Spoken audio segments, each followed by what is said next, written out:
Welcome, welcome.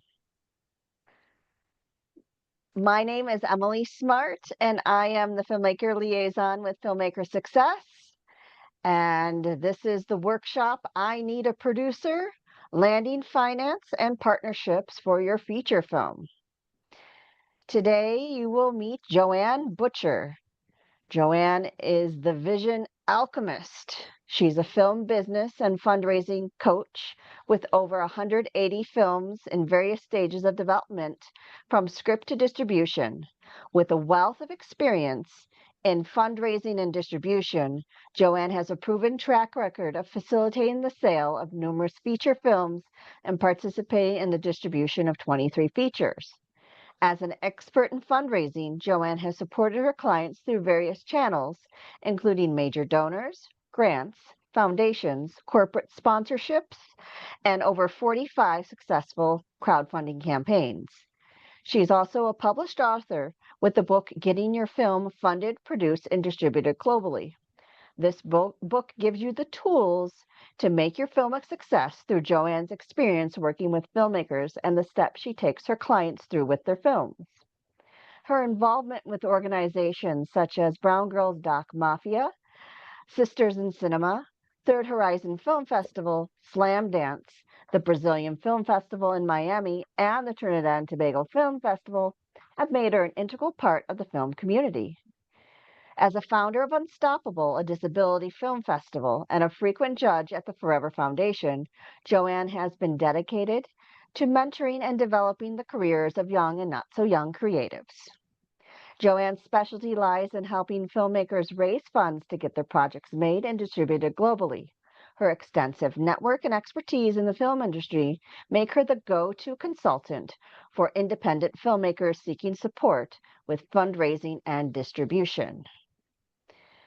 Now we will be going until about 7:45 Eastern Time, which is just a little under an hour and 30 minutes from now. Joanne usually doesn't follow the chat. So if you need to ask a question, please raise your hand, unmute yourself when she calls on you, and speak. If your camera isn't on, she would love to see your face because she likes to know who she's talking to. But please, if you have a question, make sure you raise your hand. And again, she would love for you to go on camera. So without further ado, here at Filmmaker Success, we like to make movies, make money, and make the world a better place. And Joanne is the woman of the hour. Thank you, Emily. That was a lovely introduction. Thank you. Thank you, everybody, for coming. I see some familiar faces. I see Stephen. I see JC, Paul, Paris. Hello, hello, my Stephen. So good to see you, Mr. Edwards. Oh, nice to see you too. Yes, that means that things have improved. Anil, Angela, Sorry. great to see you all, and then lots of new faces, so that's great too. Emily just did a fabulous introduction. I'm going to be referring tonight to my book. So for those of you who don't have it, you can just get it on Amazon. It's called Getting Your Film Funded, Produced, and Distributed Globally. And it just goes through some very practical steps about getting your movies made that are kind of fundamental to the way that I work. I just got a referral from a sales agent friend the other day to a filmmaker. And he introduced me to the filmmaker, and he said, well, given that Joanne has been able to get 30 to 40 feature films made, I think she knows what she's doing. I thought that was really and accurate. And it's true. And there are just certain ways that I go about things that are very much rooted in my experience as a fundraiser, and also in my experience as a producer, And I was just saying today to my clients that a while back, I said, you know what, I think I'm just going to start talking about calendars and budgets. That's it. That's all we need to know. Calendar and budget. What is the budget for this? And then when are we going to finish it? And the reason that's so important is because so many times I meet filmmakers and they don't know what their budget is. And you really can't raise money if you don't know what your budget is. But it seems simple to me, but particularly as a fundraiser, you always have to know what your budget is. What am I raising? What am I raising? What is my goal? And so filmmakers need to know that too. And filmmakers also do much better when they know when they are going to get their film made. And even when they sort of grasp that concept, a lot of times I'll find them saying, well, I'll make my film when I get the money. But it doesn't really work that way. No. Somebody's not muted. Emily, do you know who that is? Somebody's not muted. But we, as producers, we have to be the people who are driving the film to get it made. And I also add, because I work with distribution for my clients, I also add, when is it going to get distributed? That's always, to me, the end goal of where we want to arrive. We want to arrive at the place where the film is in distribution. And so having clarity about those things are very helpful in the fundraising process. And so before we get started, I just want to say a little bit more about myself before I begin. For many years, I ran around with 2 resumes. I had a fundraising resume and I had a film producing resume. And I was this kind of split personality. Many of you may actually identify with that. You may have had that experience. And now I'm just one person. And I teach fundraising and producing to filmmakers. And I think that those 2 pieces are incredibly important. And I know that a lot of times I hear filmmakers saying, I need a producer, I need a producer, I need a producer, I need to find a producer. I have innocent, you know, Emil, who we've been talking to. Emil, he's always, every now and then he's going to write to me and he'll say, Joanne, I need a producer. And I'm like, haven't we talked about this? Haven't we talked about this before? But many times filmmakers are running around looking for producers. And in my book, I talk about my experience several years ago going to AFM, the American Film Market, which happens every November in, well, it was in California. I think it just moved to Las Vegas, right? And AFM is one of the biggest events that filmmakers attend. It's a market. It's where distribution companies go to buy and sell films, sales agents go to buy and sell films. And AFM must spend hundreds of thousands of dollars marketing to filmmakers to get filmmakers to go to AFM. And the marketing for AFM always promises that if you go to AFM, you will find a producer who will make your film. Or they say, if you go to AFM, you will go and find the money to make your film. Now, I would like to find out a little bit about who we have in the room. And so I would like to ask, how many filmmakers here have been to AFM? I see Paris. Phyllis, I see you there. Stephen. Who else? Who has been to AFM? Okay, so of the people who have been to AFM, when you went to AFM, did you find a producer to produce your film? Did you in fact find a producer? Paris, let me have Paris come up and Well, I was in yeah. a different situation. I So had good to see you on screen instead of just by audio. my audio in Clubhouse. We go on Clubhouse every week and hang Exactly. out. So yeah, you're right. It is good to see you. We could see you face to face in a way. Yeah. Yes. When I went to AFM, I already had a film. It's called Black Ninja. So I wasn't looking for producers per se. Okay.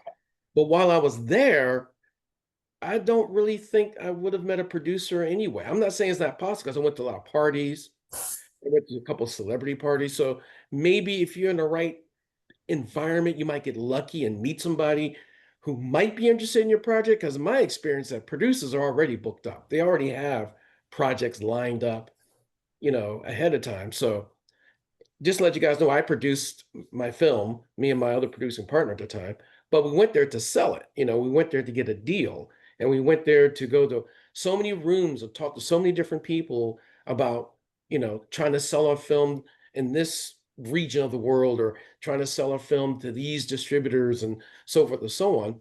And we did manage to get a deal. So, that part worked out. Fantastic. Fantastic. Thank you, Paris. And I will hopefully see you tomorrow. Yes. Or not see you. I'll hear you tomorrow.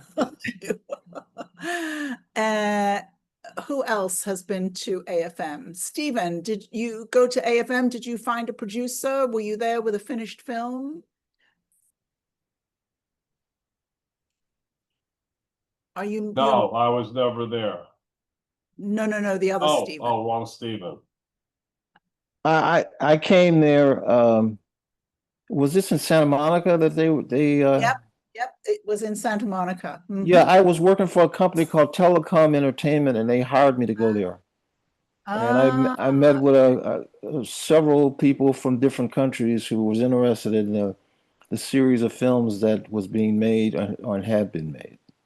The company you were working for was Yeah, selling, right. right? Okay, And then that's some, great. yeah. So the guy who owned the company, when I opened up the potential distributors or buyers, then he came in and closed the deal. So I don't exactly know, but he seemed to be very happy. I mean, Excellent. That's really what AFM is really all Alexa, about. It's set about alarm for 5:15. buying and selling. Somebody is unmuted. I don't know what's going on. Who is the other person? Now I can't remember who the third person was who's been to Phyllis. Yes. What was your experience going to AFM? Oh, Did you go? it was a while ago, and I was a student actually, and I was an intern at one of the production companies. So I was actually going to learn how the whole system worked. Right. Did you have a finished film when you went? A No, finished film? no, No, you were No. still a student. Okay. Mhm. So good to see you. Yeah, good to see you too. So I bring up AFM because, as I said, they market really hard to filmmakers, really hard to filmmakers. And they say, go to AFM and find a producer, get the money to make your film. But what AFM really is a place where sales agents and distributions go, and they go to buy and sell films.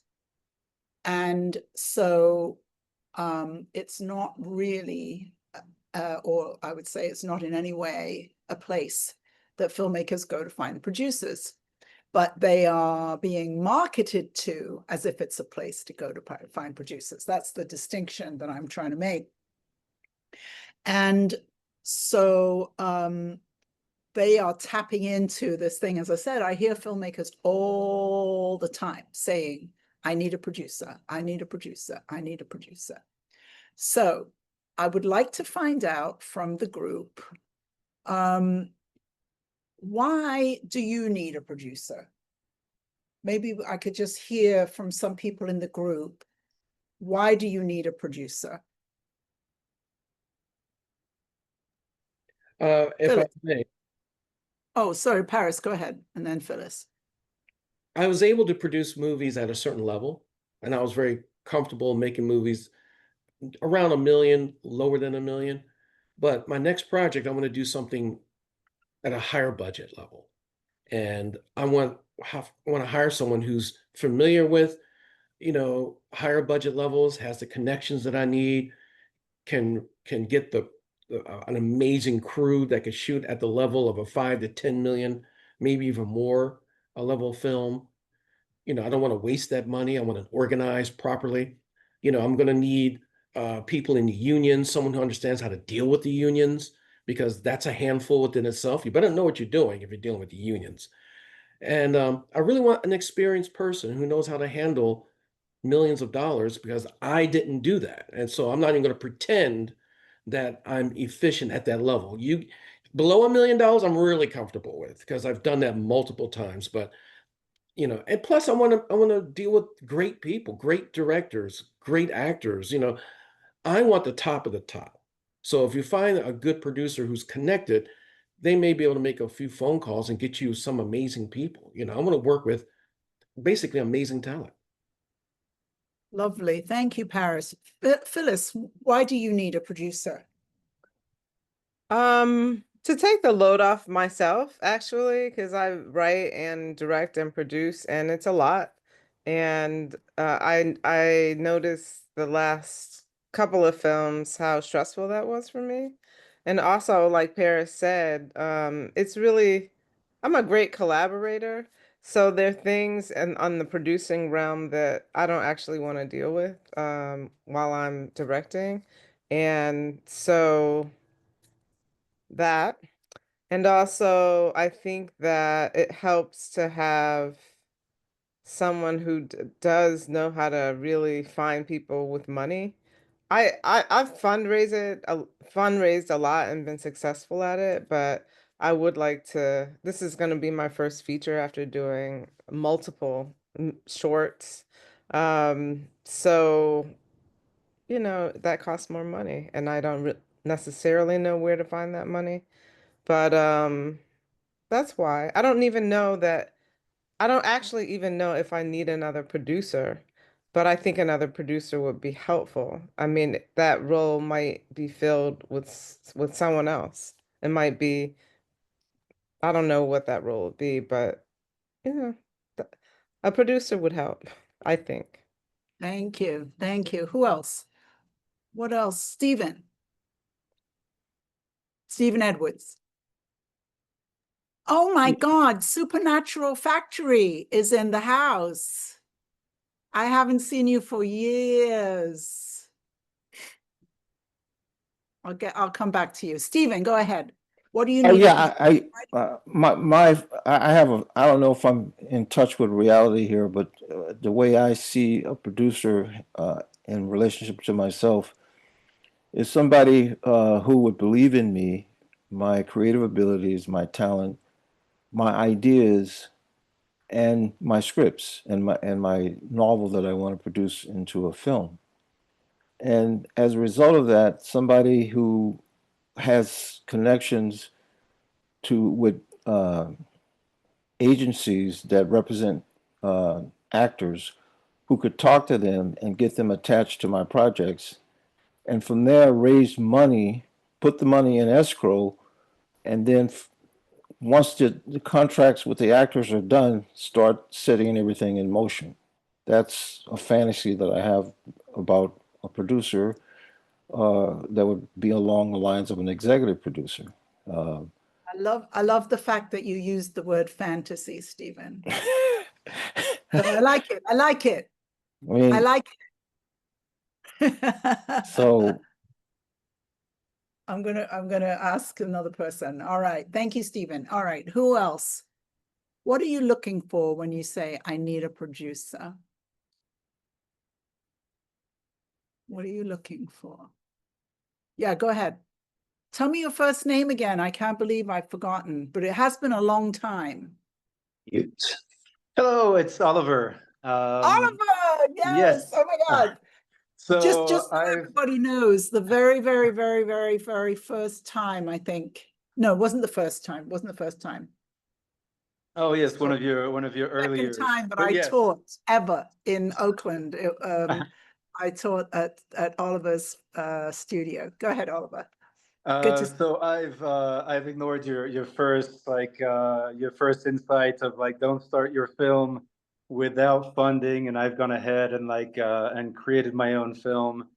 But I'm at a point now where I need a producer to do all the things that I am not as good at. So I'm a director of photography, and I dabble with production, but I'm less good with communicating with people. So mine's a documentary, just shouting out and then helping me phrase and structure fundraising elements. So like things to get people's attention and thinking about it from their shoes. Like, why would they give me money? What's the interest? What's in it for them? So that's basically where I'm at as well. Why would they give me money? What's in it for them? As a fundraiser, that's a lot of what I spend my time thinking about. In it for them, yes. So good to see you. Who else? Great to see you. Who else? Peggy. You're muted.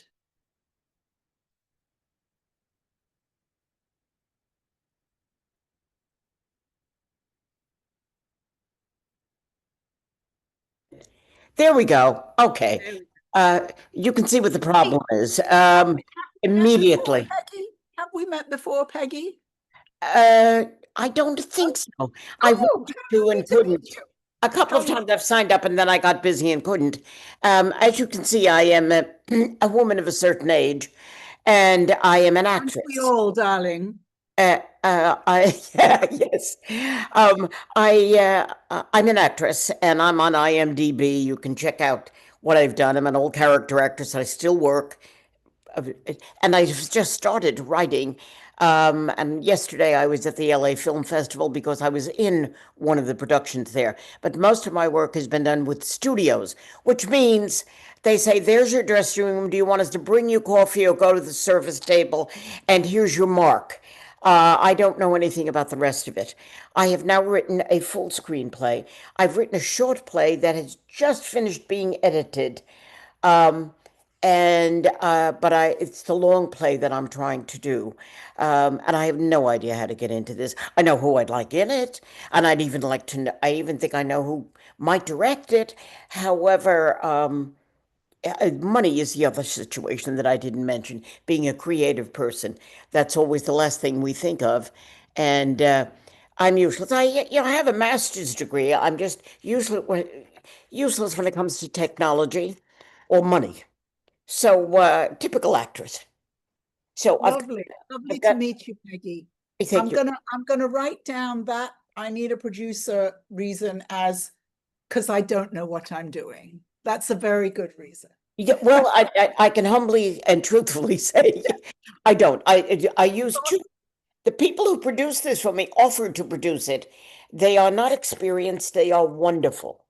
But they are not the ones who are going to bring in Meryl Streep or Diane Keaton to do one of the parts, or Tova Felcher to do the other part. I don't know who might do the others. I've worked a couple of very good directors, but who would want to work on something that stars two old ladies?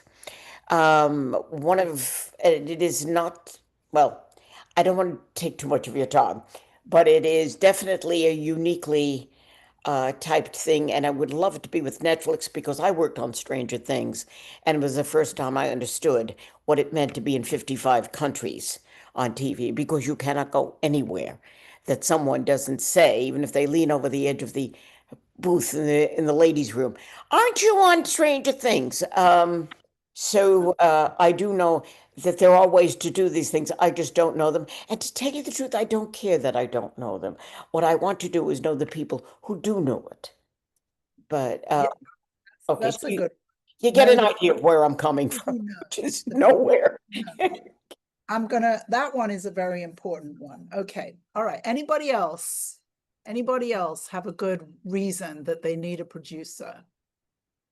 Anybody else have a good reason? I'm looking around, I'm looking around. Anybody else have a good reason they need a producer? Okay, all right. I'm gonna take that as my list then. Because I thought pretty much we would come up with the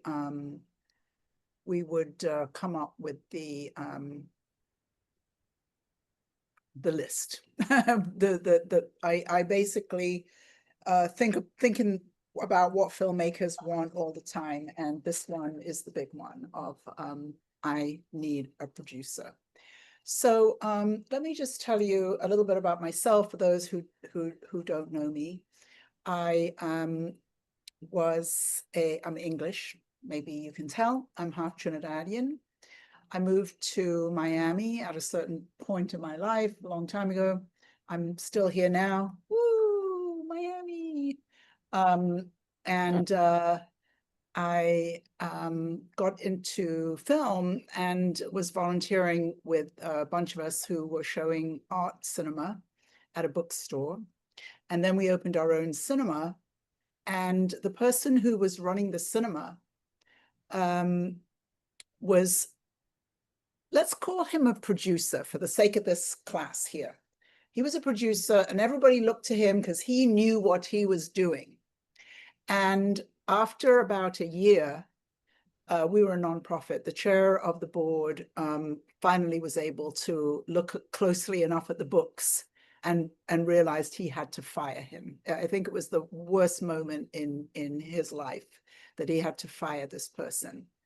And what this person had done, and just so you get this, because this is a very, very, very important way that the film industry works that most filmmakers don't know. When a cinema licenses a movie to show the movie, and we were a first run cinema, so we showed movies when they first came out. We turned in our box office numbers at the end of every weekend and then for the week. There would be a split between us and the distributor. So let's say it was 50-50 just to make it easy. So for every $1 that a patron spent at the cinema, 50 cents went to the cinema and 50 cents went to the distributor, right?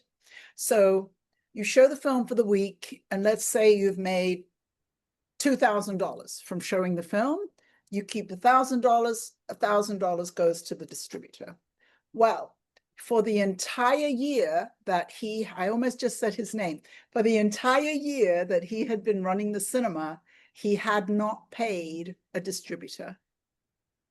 And what he had done was he went to every distributor in the country and licensed movies and owed everybody money.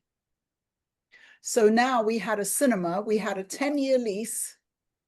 We owed every distribution company in the country money, and nobody would rent us a movie. Nobody would license a movie to us, right? So we were deeply in debt. And I didn't take over the cinema right then. I took it over a little bit later, but basically was one of the people running it. We had a cinema and we had a film school.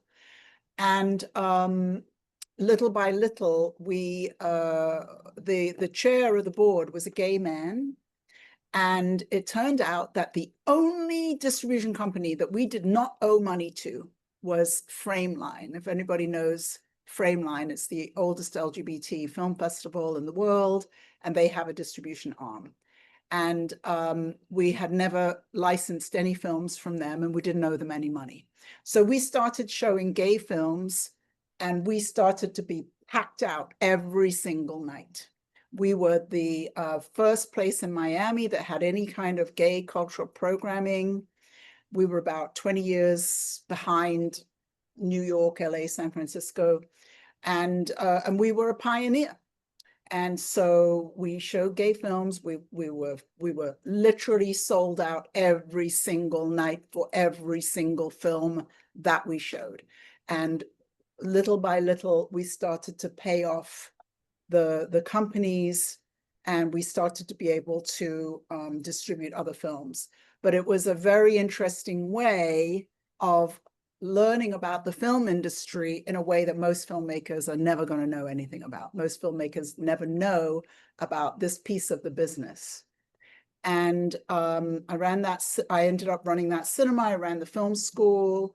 My fundraising piece was I raised about $500,000 a year to run that nonprofit organization. And I learned fundraising on the job, which is the way most fundraisers learn fundraising, right?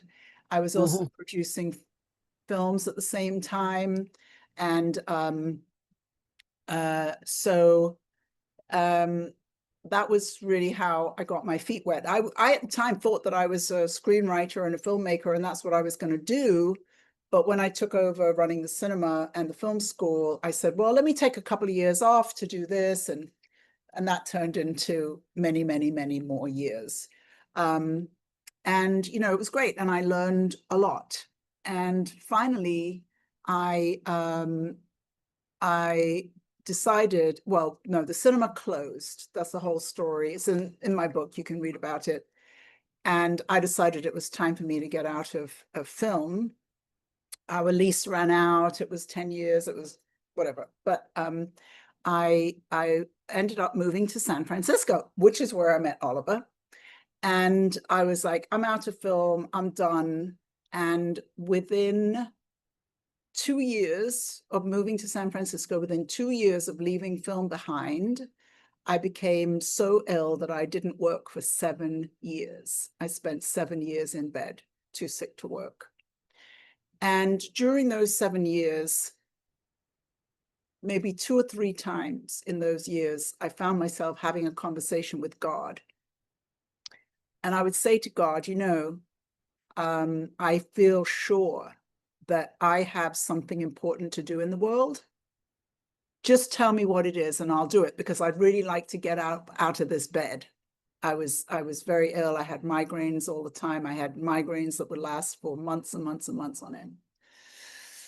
And every time I had this conversation with God, God would tell me that I was supposed to be working with filmmakers. And I would say, oh yeah, no, but anything but that, anything but that. No, that, I don't want to do that. I've already done that. I ran the cinema, I ran the film school. I'm not doing that again, you know. Anyway, finally, I had a friend who coached me one day. He did this like 5-hour coaching session. And we had all these Post-it notes all up on the wall. And this 5-hour session all came to the conclusion that I was supposed to work with filmmakers. And my dear friend, unfortunately, he has died. He's dead now. But my dear friend, when he left, I said, thank you so much. That was absolutely fabulous. Bye. And I said, and that thing about working with filmmakers, obviously, I'm not going to do that. I said, I am not going to do that. And I can see his face looking at me as he walked down the path away. But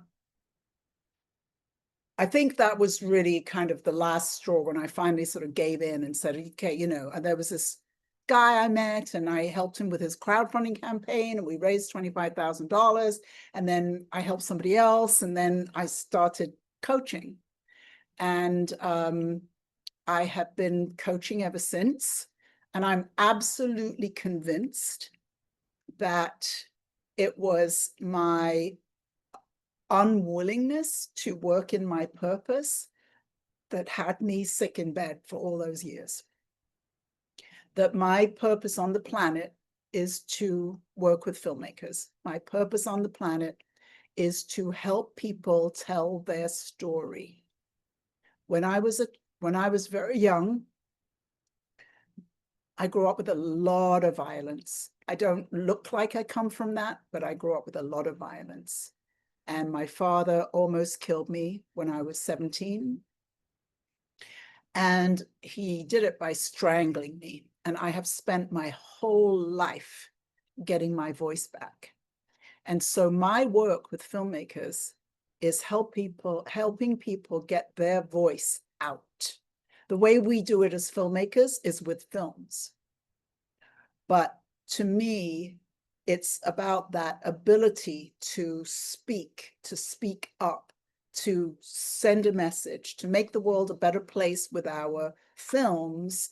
That is really what motivates me. And that's why I work with filmmakers and why I love my work and I love what I do.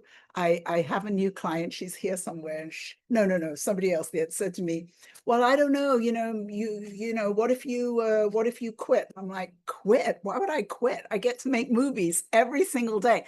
I get to work with filmmakers every single day, all day long. And that's what makes me happy. The other day, somebody asked me, oh, and if anybody is interested in talking to me about working with me one-on-one, Emily will put my calendar in the chat and you can book a Filmmaker Success Breakthrough session with me and we can talk about working together. And working together usually means raising the damn money. So I want to go back to this producer thing. I need a producer. So one of the places that filmmakers can get really stuck is in this, I'm going to use Stephen's word, fantasy, stuck in this fantasy about a producer, because it puts us in the place of waiting. And Stephen, actually, you said something very important. You said, I want to find somebody who will believe in me and my scripts. And I think that we have this idea that there's somebody out there who is going to believe in me and is going to pick me up and take me out and raise the money for me and make my film. I think you may be able to tell by my tone that I don't really believe in it. I believe that at a certain point in our careers, we're probably going to have to produce our own films, even though, as Phyllis said very clearly, it's very stressful. I'm already the writer, I'm already the director, I've already got a lot of things to do. But I just want to say something to the group that I hope is inspiring for you. And that is, most of you are writers, directors. And I think that we sort of pigeonhole ourselves as the creatives. And then there are these other people over there who are the producers who do that other stuff. But I would like to posit this idea that the producer is the creative. The producer is the visionary. And in my book, because I love to talk about this, my friend Jamin O'Brien, who's a fabulous producer, many years ago, for his birthday, I bought him the biography of David O. Selznick. And it was at a moment when Jamin went to film school. I did not. But Jamin was, on his way to being a producer. And at around the same time, we both had this discussion about how we were a little surprised that we didn't want to be directors.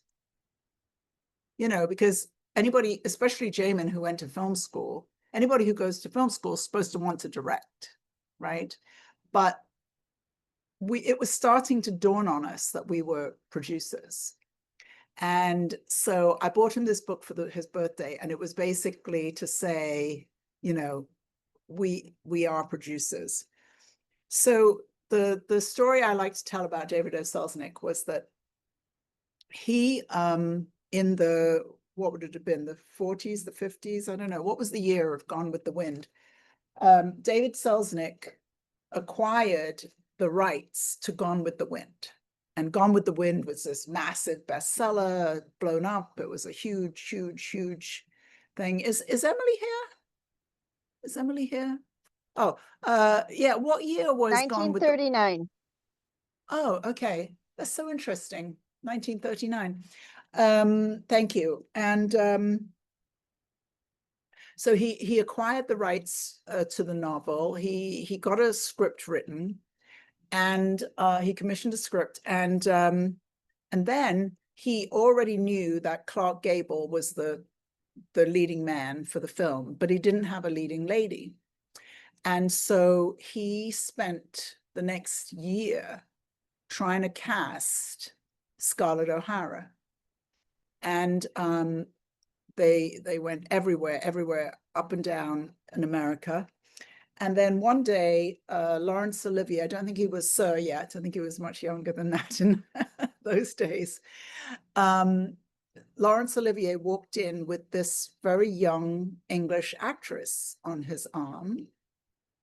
Wait, her name just went out of my head. I've told this story so many times. What's her name? What's the name of Vivian Lee. Vivian Lee? Oh my God, thank you. I've told this story so many times that I know it's Vivian Lee. Vivian Lee was a very, very young English actress, and he cast Vivian Lee. And then they began production. He had a director. That director he fired during production. They got a second director who he fired. And then they got a third director. And it's that third director who has the credit as the director of Gone with the Wind. It went on to become, I think it's been the highest grossing film in history until very recently or something. Anyway, who is the creative in that story? Who is the visionary? Anybody like to comment? Oh, I totally agree. The producer is the dreamer, the first dreamer, the first artist, the first visualizer of this entire process. And the fact that he had to go through so many ways of figuring out how to answer the questions, figuring out what the questions were to answer, and then, doing everything he can to network, to talk to people, listen to the universe when it talks to you, to see the opportunities. You're right. I mean, in that case, you're very much an artist. I mean, the whole thing is being born inside of you, I mean, in your mind, and being realized into the universe. So you're creating it and giving birth to it in the universe. So Giving birth to it is a very good way of seeing it. Anybody else want to comment on the story?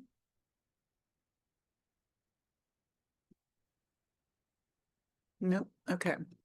But I truly believe, and this is not the way that producers are thought of in the industry. This is the way I think of producers. But what I see is I have clients who are writer-directors if they're in fiction, or directors of documentaries. And I truly believe that they are producers. And sometimes they have a sense of, I don't want to be the producer. Sometimes it's more like maybe where Peggy is, where it's like, well, I don't know. I don't know how to be a producer. What do I know, but Paris? there we go. There's a series called The Studio, which shows this poor producer who wants to be respected as as an artist, as a creative. He loves film, he loves cinema, and everybody looks at him like, man, you're just a bean counter, you're just a producer. And I so feel that, it's the terrible shame that they put producers in this category of just being an executive. And I think it's terrible, because your soul just dies, because you want to be seen as a creative. You want to touch the creative. You want to be with the creatives. You want to hang with the actors. You're a creative too, and you're not treated that way. I think that there are many, many, many, many different types of producers. There are producers, there are line producers, there are associate producers, there are co-producers, there are executive producers, there are all kinds of producers. P&M, what's P&M? Production and marketing. I have a producer friend who specializes in distribution. So there are all these elements of producing, But I think that what I see the most is that filmmakers, when they're earlier in their careers, that, you know, maybe their first feature film, the truth is, it's very, very, very unlikely that a producer is going to come on to a first time feature. That's not 100% across the board. It's not 100% across the board. I was just talking about my friend Jamin O'Brien. The first film that he made, he just graduated from film school, and he and several friends made a $250,000 micro budget film, and it won 4 awards at Sundance. And nobody had won 4 awards at Sundance before. And so ever since then, he's been involved in the whole, you know, Sundance world. So when filmmakers go through the Sundance labs, you know, maybe your script gets in, and then maybe you get into the producing or the directing program. So, you know, there are places like Sundance where filmmakers are being tagged early on and maybe matched up with producers. One of my favorite films is called 9 Days, and it was a Sundance lab film. It went through all the different labs, and it was directed by a first-time feature, but it starred Emily. I keep asking you questions. Winston Duke.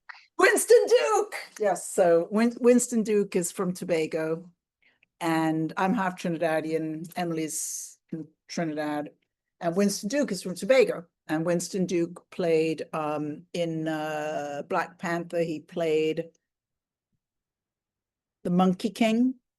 I think that's so. Anyway, he's like a major Marvel star, and he was in this, you know, small indie movie, 9 Days. And I'm sure that was all the Sundance, you know, made all those connections. So, you know, there are ways to kind of get onto a Sundance, or in Europe, an AAVE, or some of these programs that will take a filmmaker and put them, you know, up level their careers, right? So that is always a possibility. If that path is not open to you, then I think that probably for your first feature, you're going to need to produce it yourself. The other thing is that a lot of things that were listed, you know, I made lots of notes as people were listing, is that there are different jobs. So one job is, Oliver brought up, why would they give me the money? So for a documentary, there are many, many, many ways of raising money. In my book, I teach 7 different ways of raising money. And with a documentary, even a first-time feature documentary, you could often tap into all 7 ways, right? That, you know, all those ways can be open to you. And if you're a fiction filmmaker, for your first feature film, depending on the budget, you may be looking for investors, but you also might be able to try at least some of the other ways of fundraising. You could use crowdfunding, you could get donors, you can get corporate sponsors. So there are lots of different ways of fundraising. And even on your first feature, you can use multiple ways. So a lot of times I think filmmakers think, well, I'm going to get a producer who's going to raise all the money. But, you know, that particular job, that fundraising job, is something that you can also learn to do yourself. You can work with me, you can read my book, you can learn about fundraising, you can do all those things, and you can raise the money yourself. Or you can have somebody who is just doing the fundraising, and maybe you pay them. You know, maybe you pay a fundraiser. Maybe you, I I would caution because most people are not very good at fundraising, so you have to be very careful. But that could be something that you could hire, something you could have in your budget. For other parts of the job of producing, so Paris started us off with talking about, well, I've already made films and now I want to up level. So everybody is going to get to that point. You're going to have made your first feature film, it's in distribution, and now you're on your second film, and maybe you want to increase the budget a little bit, or maybe you want to increase it a lot. And so what happens is we get to the point where we need a producer who has a different level of connection, a different level of access. And for whatever reason, I keep mentioning Jamin tonight, but my friend Jamin has been working with A-listers for about 20 years at this point. And so the access that he has to celebrity talent, A-list talent, is very different than the access that we have. And so when you are talking about that kind of budget of film, or that kind of cast, or that kind of talent, then you will have to have a producer. And that producer is going to be somebody who has that level of experience. The issue there is, how can you bring on that producer for your $5 million, $10 million project, and also be able to have them get paid or eat? Right. I feel as though, the thing that's really crazy about Hollywood, or not, let's call it Hollywood, about the film industry, is that we have this tradition where producers don't get paid. And this is really the barrier to being able to attach a seasoned producer to your project, is that the way that it works in the film industry is producers don't get paid. Why? Agents get paid. Agents get paid. Casting directors get paid. Everybody else gets paid. The director gets paid. Everybody gets paid, but the producer is supposed to somehow be able to work and not get paid. I'm a big fan of Ted Hope. Does anybody know Ted Hope? Does anyone follow him? Yeah, follow Ted Hope on Substack. Ted Hope, years ago, he and James Schamus started a company called Good Machine, and they produced a lot of films, very, very, very significant independent films when independent film was just like on the rise. The Ice Storm, Ang Lee's films, Good Machine produced all of those films. And then they kind of, James and Ted went in very separate directions, and Ted stayed very, very, very independent. And James Schamus went and became the head of Focus Features for a while. So they kind of branched into different directions. But Ted Hope is one of my heroes. But let's say we know Ted Hope, and we're like, okay, let's get Ted Hope on my film. Firstly, we don't have the money to pay Ted Hope. If we had the money, it's not even the business model quite that works in the industry. But let's say he said, I'm willing to produce your film if you pay me some money. Now we're still back in the place of, we've got to find some money. We're still back at square one, where we need the money. And if we go to a producer like Ted Hope already no doubt has 20 films that he wants to produce himself. Paris is always bringing this one up. He has a slate of films that he wants to produce. And if he's going to find investors, he's going to find investors for his film. He's not going to want to go and find investors for your film. So we get to this point where we're just sort of stuck and cannot move forward. And this is what this is why I called this workshop I Need a Producer, because this is, to me, this is where filmmakers get stuck. Because in order to move up, level up, they need a producer, but how do you attach a producer if you don't have any money? So there are some ways around it that I think that you can consider that are, sensible ways. So my favorite one, it's in my book. It's called Chapter 2, You Make Your Film. And what I mean by that is you are the producer of your own film. And you just decide, I'm taking on this responsibility. This is my vision. This is my film. I'm going to raise the money. I am going to implement getting this film made.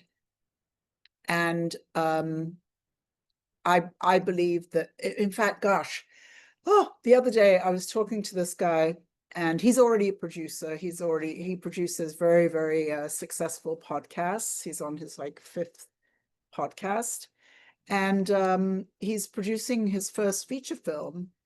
And it's so crazy when he talks about his film. You would think that he was just some kind of junior person who was brought on his project. This is something I hear all the time. It's a little bit from where Peggy is. It's like you sort of say, well, I don't know what I'm doing, so these other people must know, right? These other people know what they're doing. And I was sort of pointing out to him that, I mean, in his case, I think he has got some seriously experienced producers on his team. But I said to him, whose film is it? And he was like, well, yeah. And some of you may have heard yourself say some of these things. Well, I'm a very collaborative person. I want to be collaborative. And I'm like, yeah. And who is raising the money? And he said, well, I am. And I said, oh, okay. So you are getting the money, you're getting the investors, but somehow it's like a democracy, when you're making this film. Well, but we've got this director, and I'm like, she's a first-time no, she's not a first-time feature director. I shouldn't say that. But I said, she doesn't have her ass on the line. You do. You are the one who has your ass on the line. She doesn't. I said, what happens if this film loses all the money that you raised to make the money?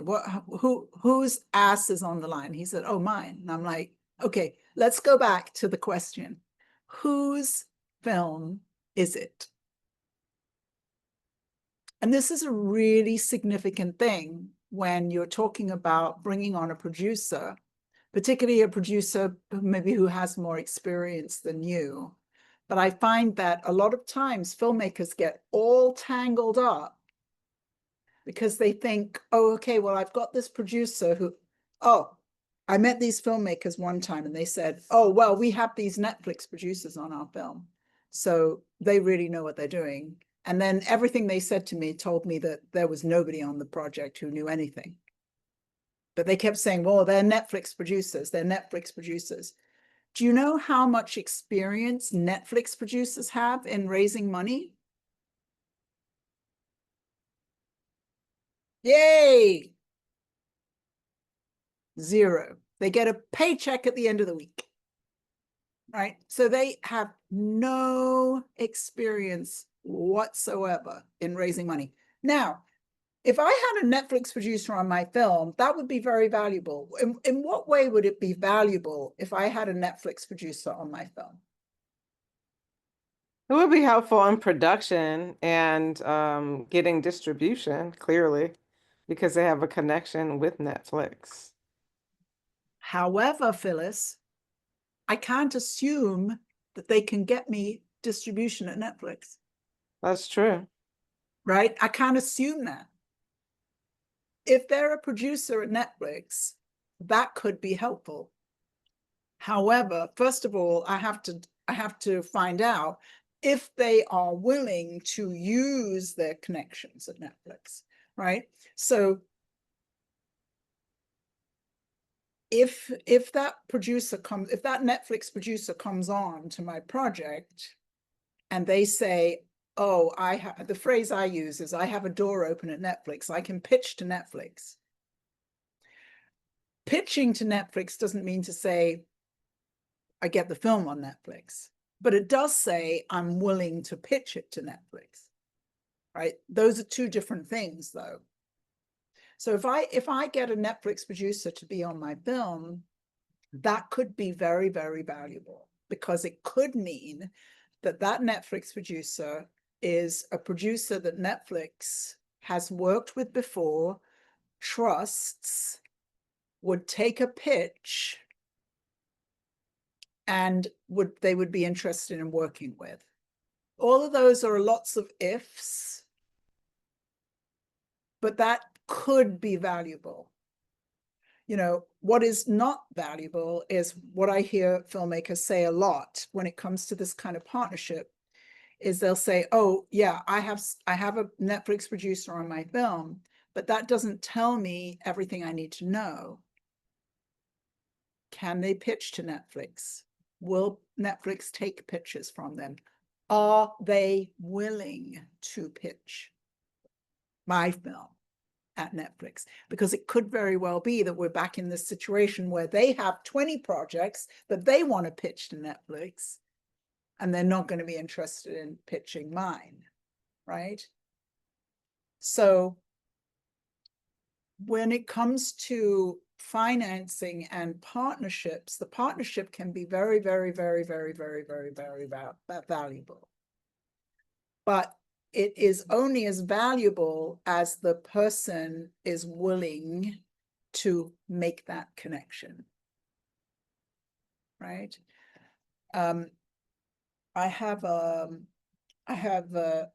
Actually, I was approached by this casting director who casts A-list actors, and I've introduced him to a couple of my clients.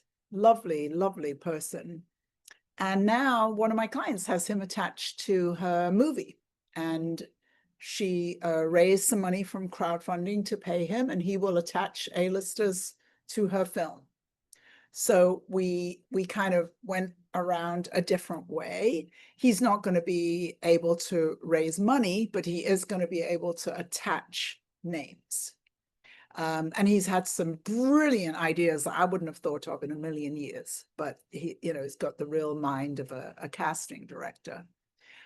So he's in a way, he's functioning as a producer.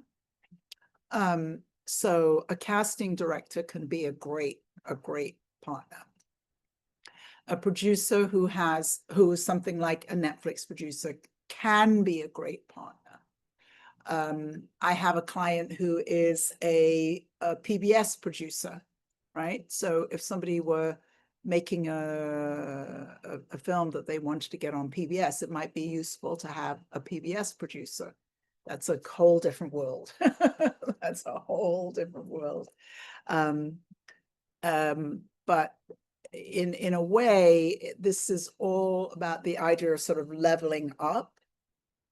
But we're always back at this problem of there is no particular way to pay a producer in the industry. That doesn't mean say we couldn't do it, you know. It could be very valuable and pay somebody to do it, but then we're still back at the thing of having to raise money. So let me see if there are any other needs. Does anybody have any questions? I'm going to go back to my list of why do we want. Any questions from anyone? Yes. With the Netflix producer. Oh, okay. There you are. Can you ask them to meet people? Can you say, look, I know you're at Netflix, but can you get a meeting, you know, with people there? That's what I'm saying. I mean, that would be valuable too. Well, what I use his crews.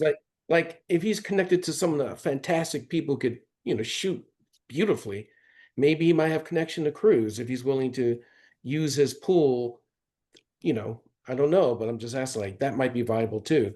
If you can meet people at Netflix and have meetings and possibly a fantastic crew. Yeah, it's interesting because you brought up crew before. I never have a difficulty getting fantastic crew, so it's never something that I think about very much. But And the only reason I say that is because I've worked with fantastic people before. So I love having great work. I want to do great work that people look Yes. at and go, this is Yes. beautiful.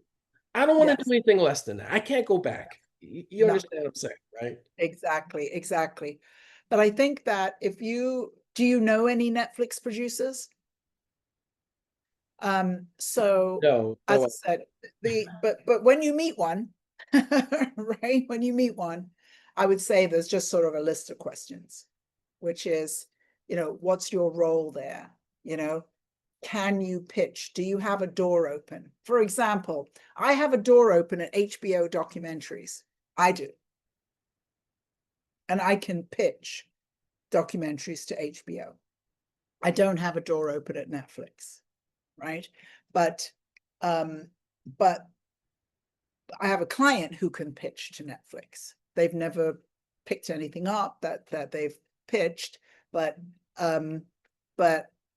he has a door open at Netflix. That's the phrase I use, a door open. That means you can pitch. But being able to pitch is not the same way as having it picked up. Right. So if you meet somebody who's a Netflix producer, you want to find out, have they pitched and had things picked up? Right. That's the thing. And then are they open to pitching your project? Those two questions are incredibly important because those will tell you, what you need to know about that particular producer. But Is it have they might want? what? Like if someone's there at Netflix and they say, yeah, I'll pitch it for you, but I want X, Y, and Z. Is there something that these guys ask for in particular? Or do they want to negotiate something other than a credit? I'm just curious. Well, I think it's about money. That's, I mean, I don't think it's a credit.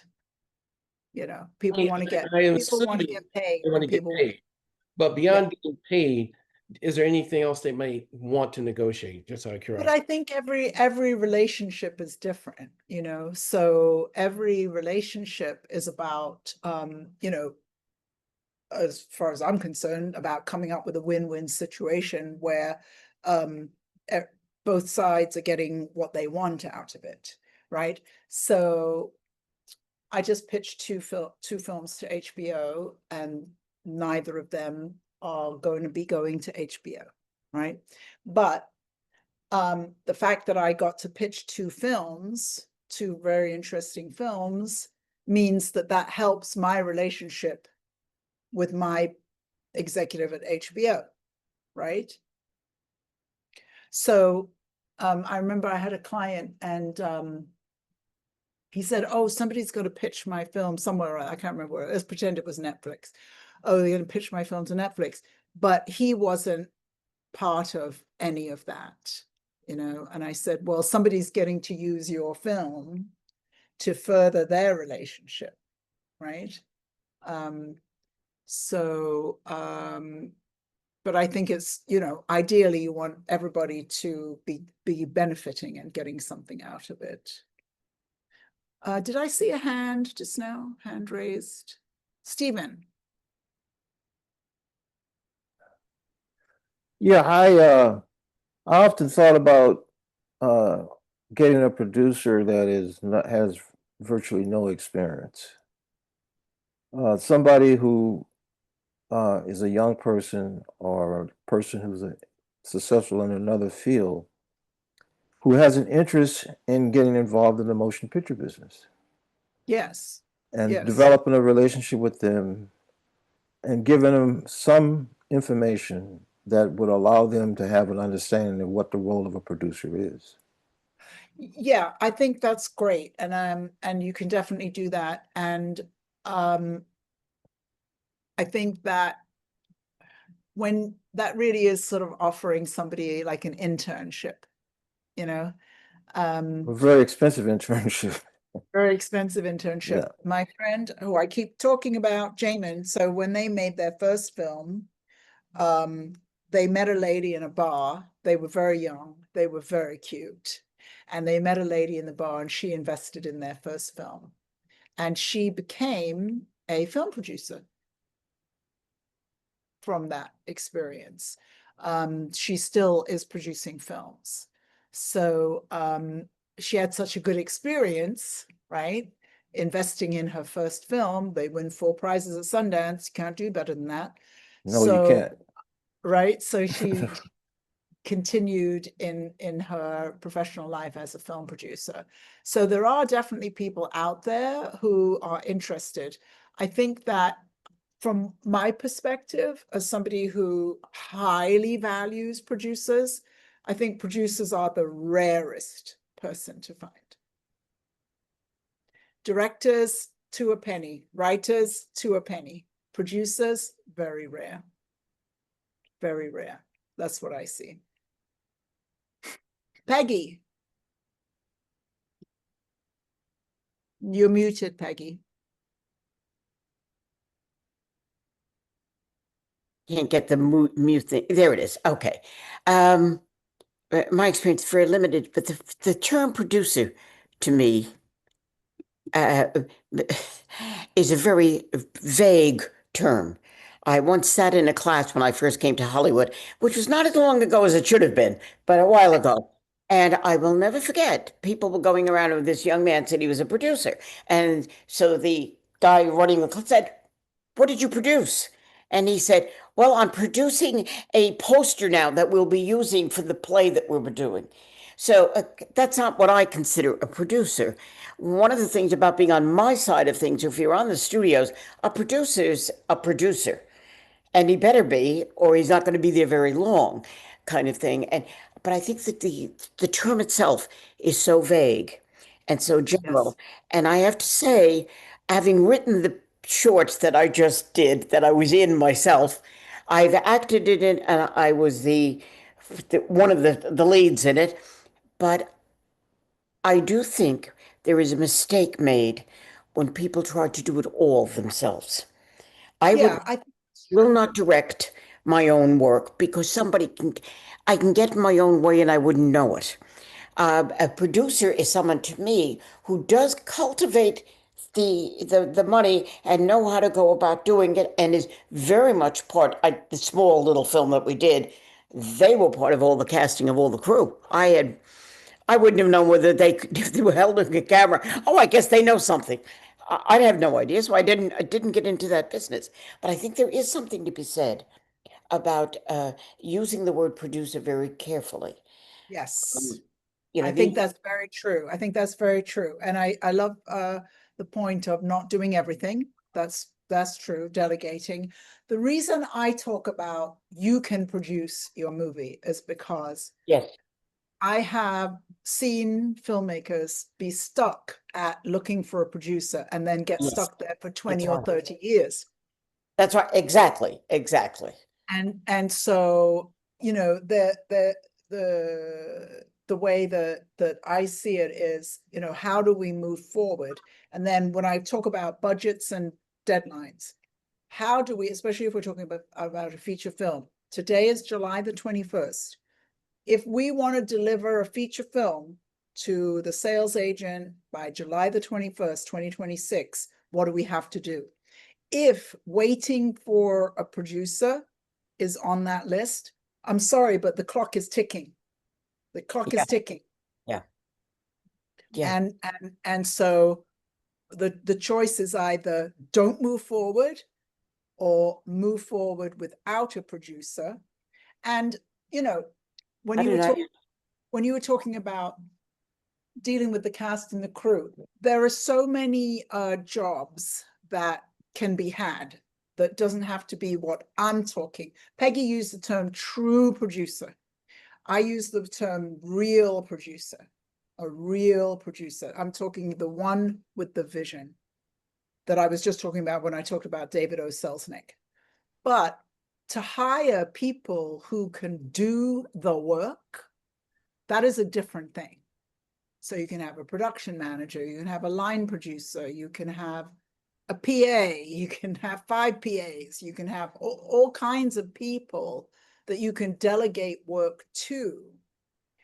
But where I think filmmakers often really get messed up, and I think Paris was kind of pointing at this a little bit, was when they think, oh, okay, I have a partner, and this partner and I are doing this thing together, which could be great. And there are certainly those relationships that can be great. But ultimately, I'll tell a story. So I had this client, and she had been making short films for a while with this team of 3 other people. So there were 4 in the team. And they loved working together. They enjoyed it, and they wanted to make their first feature film. So I said, so when you create your LLC, who are the owners going to be? Oh, we're going to be 25% owners. And I said, well, you know, I just happened to have watched a very painful experience for a couple of years where a friend of mine was a 25% owner with 3 other owners of a business. And he was really the CEO, but they had equal shares. And what happened was he had all the responsibility and no authority. He had all the responsibility of doing the work, which is what he had accepted. That was his job. But the other 3 would just outvote him every time. And finally, the other 3 voted to sell the company for less than it was worth, which was an unbelievably painful thing to watch. Unbelievably painful thing to watch. I still,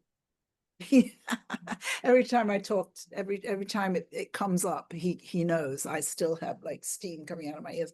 It wasn't my company, but to watch that process and to watch the other people owned more shares so they could outvote him. So I told her the story and I said, okay, who is going to be responsible for raising the money? She said, me. I said, is that 100%? She said, yes.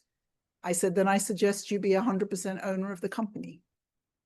And that's what she did.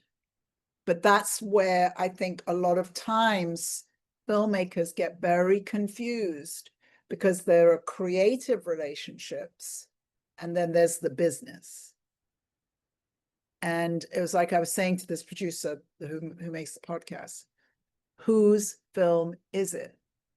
If you're raising all the money, it was his project that he found 20 years ago and has been waiting for this moment to happen. It's his project. He is the producer. No matter which way you look at it, he is the producer. Rakib. Hi, how you doing? Good. Nice to meet you. Nice to be met. I've been listening. I am a equity partner. I've been doing asset-based lending for about 40 years. I've been listening to filmmakers from Slate, Substack, and what I'm learning is that your program is right on point. The persons or people that I speak with, they're creators. They got no clue about finance. When I give them a list of the things that I need in order to fund the deal, half the time they can't come up with it. I much rather talk to their attorneys, accountants, and other line producers who have an idea of what finance is about. So listening to you, wishing that there were other filmmakers on this call other than the 34 that I see, it would help a great deal. Because people get so frustrated why they cannot get what they need. So Rakib, let me tell you a story. Very good to meet you. We'll talk later and I'll get to know you. But so I have a client in Puerto Rico, and she was going to make a film. When she started working with me, she was working on an $800,000 budget film, and she had a producer. She had a producer who, you know, and filmmakers do this thing. They put them up on pedestals, you know. And anyway, this film was going nowhere. I said to her, look, you know, what would you consider writing a micro budget film? And let's get something made this year, you know? So she did. She wrote a really nice little micro budget horror film. And she ended up finding a different producer who was great. And then Puerto Rico, the government suddenly announced that they were going to invest $78 million into a number of feature films. So, and you had 30 days to apply. And she had been working with me.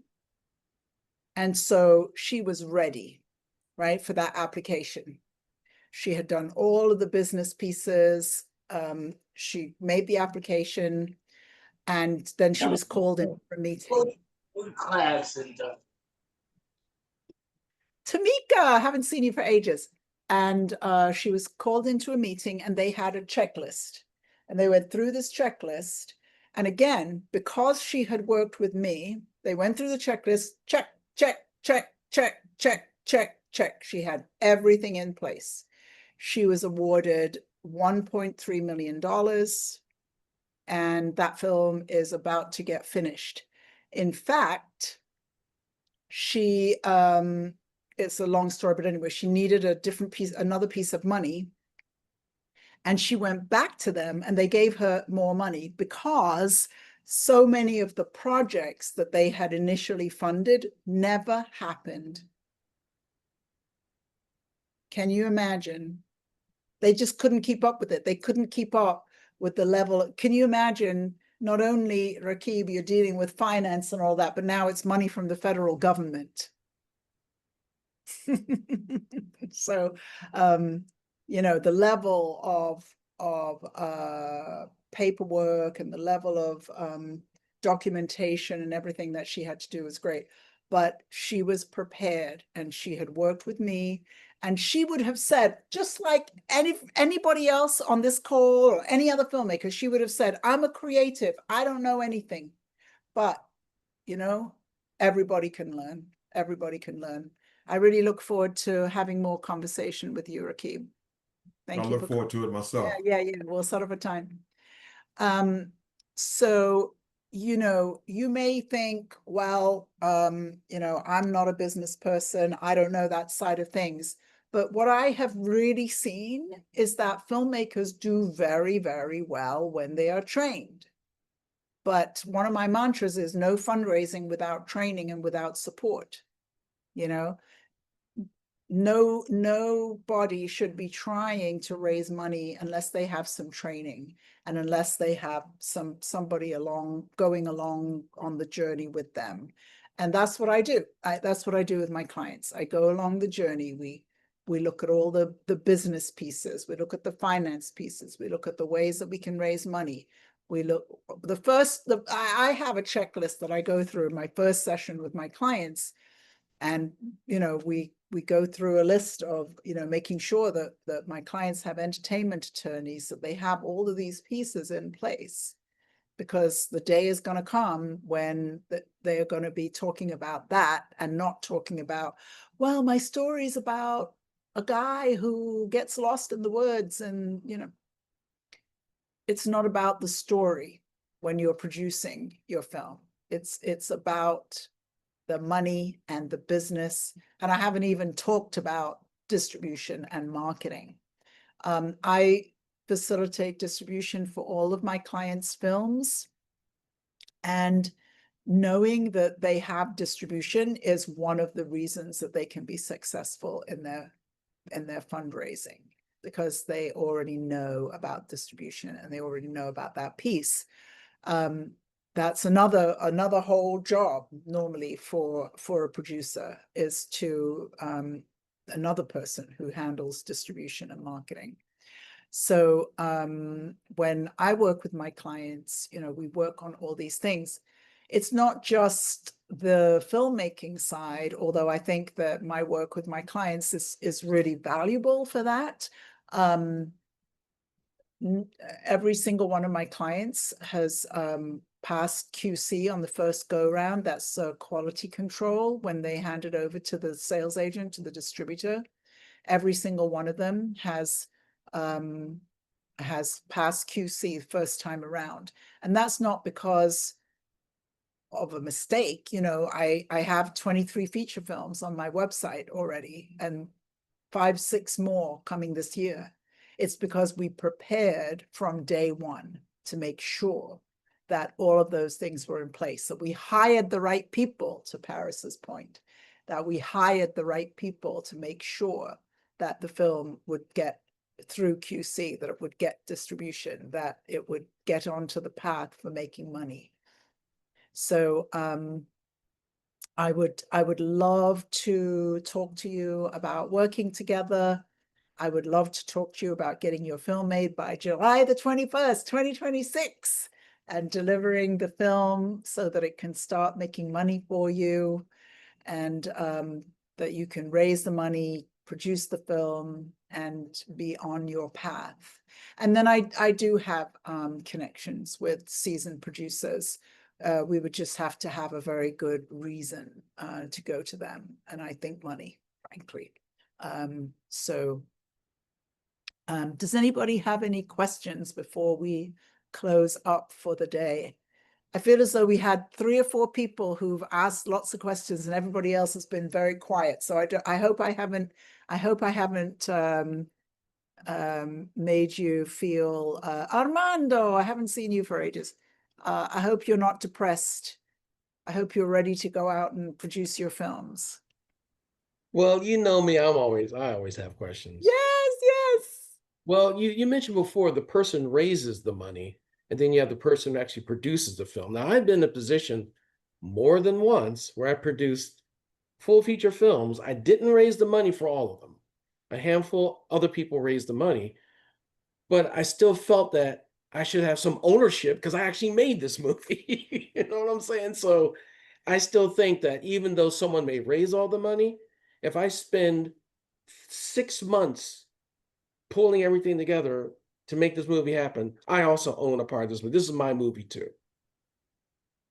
Yeah, I mean, that's a great point. And again, I encourage you all to sign up and read Ted Hope, because Ted is really talking about this whole issue about producers not getting paid.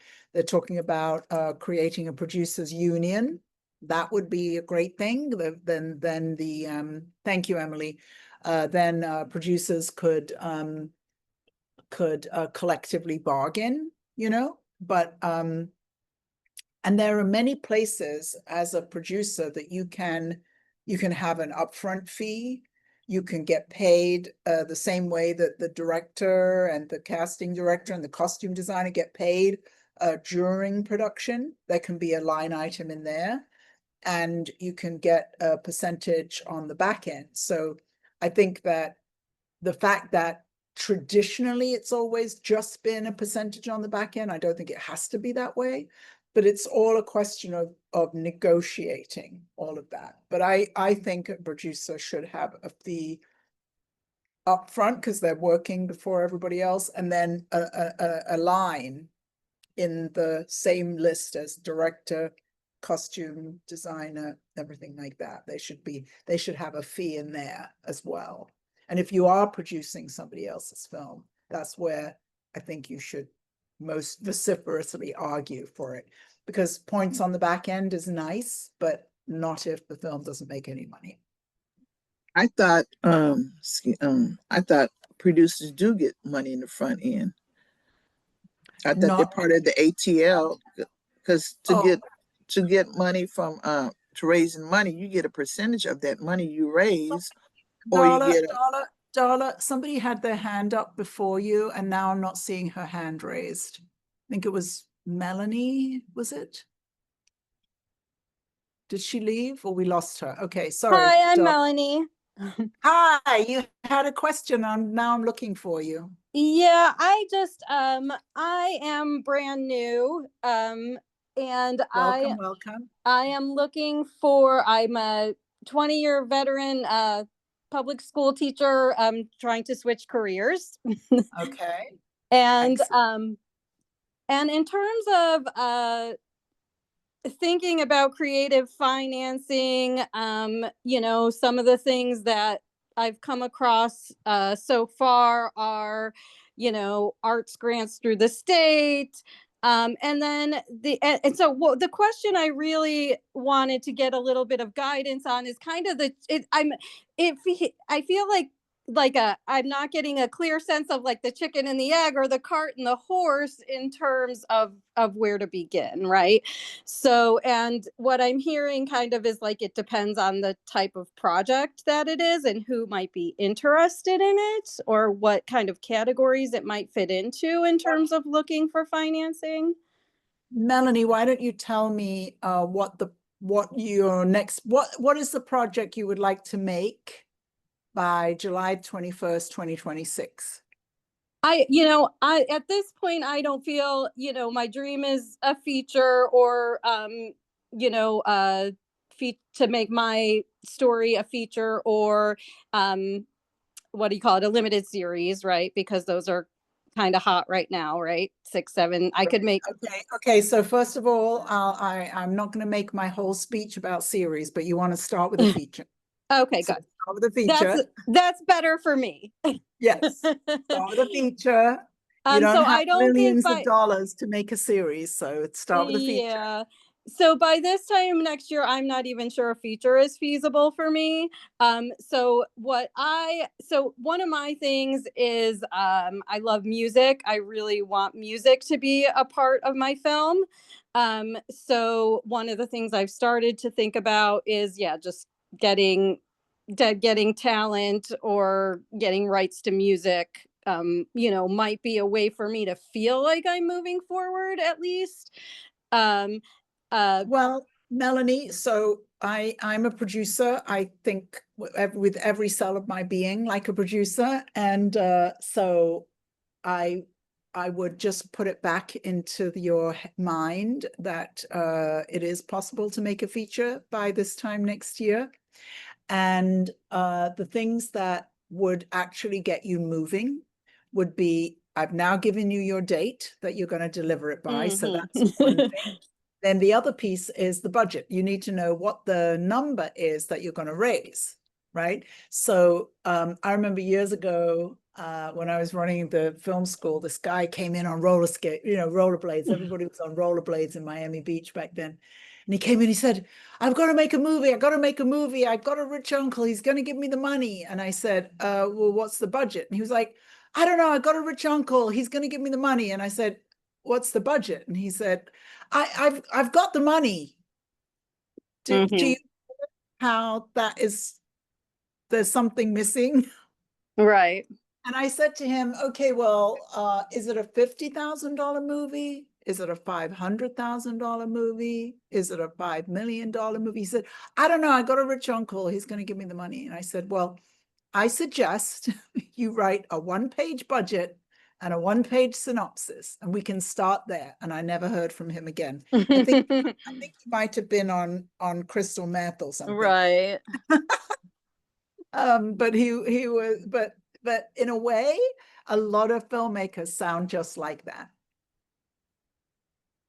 But to me, and my other question, once you know the number, then you can raise the money. What about events? Is there ever a way to hold an event to bring in investors? So what you're talking about is, so in my book, Melanie, why don't you get my book and read my book? Okay. All right, good. That's something for you to do. So there are 7 ways of fundraising in there, and one of them is events. But what's the point of putting on an event if you don't know how much money you're raising?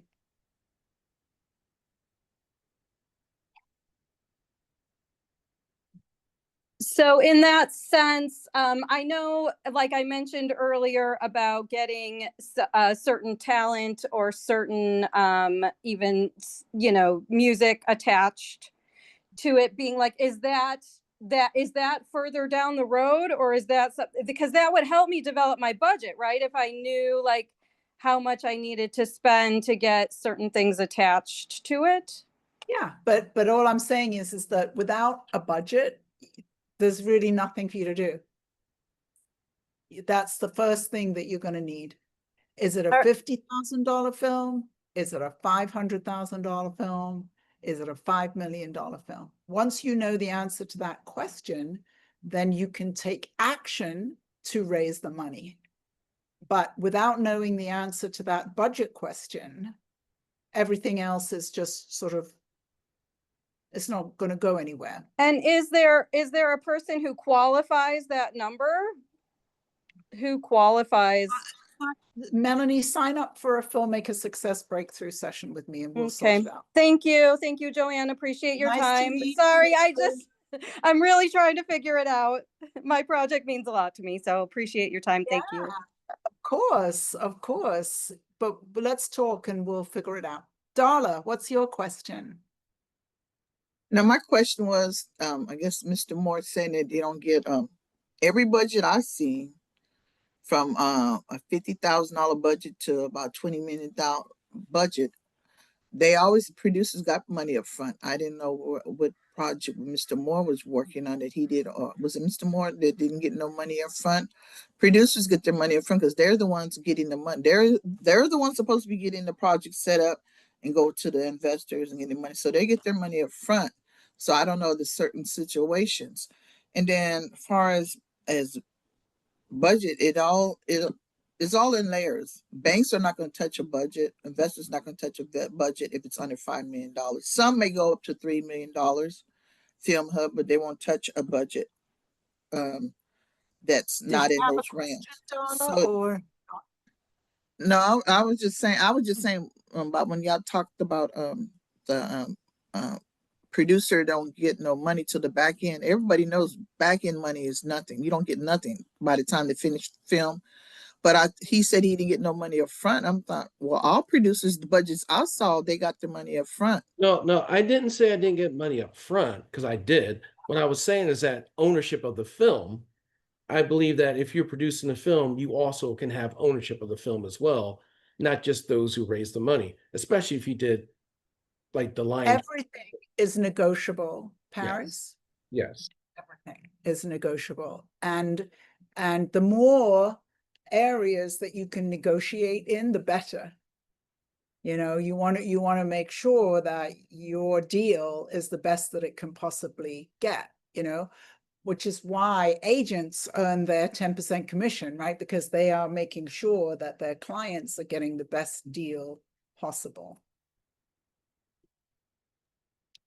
All right. Anybody else? Can I say something to that? Whoever the writer owns the project. I'm going to close up now, Darla. So, but if anybody else had a last question, that would be fine. But I'm going to close up. All right. Gosh, it was so good to see some faces I haven't seen for a very long time, and good to see some new folks. And thanks everybody for participating. You know, I really want filmmakers to feel empowered to get their films made. And even though I think that, you know, getting a really seasoned producer on your film is really difficult. It's not impossible, but it may not be the thing that's going to really move you forward. And if you really think about getting this film made this year, who do you need? Is it you or is it a different producer? I just don't want to see filmmakers waiting. And also, if you work with me, you have a consulting producer that you can ask all the questions. I'll teach you how to fundraise, and anything about the filmmaking, you know, if I don't know it, I can find out somebody who knows it. So having me, somebody actually I was talking to, he's going to start working with me soon. And he said to me, "You're already a producer, aren't you, on these films?" And I said, "Well, no, I'm an educator. I educate. I educate. I don't produce the films. I teach my clients to produce the films, right? But if you look on my IMDb page, I have a lot of producer credits because my clients give me credits. I don't ask them for the credits. They give me the credits. And partly it starts early on because, you know, they'll be working on a pitch deck or something and they don't have anybody on their team. And they're like, "Joanne, could I put you on my team?" I'm like, "Sure. If it helps you to use my name, use my name. If it doesn't help you, don't."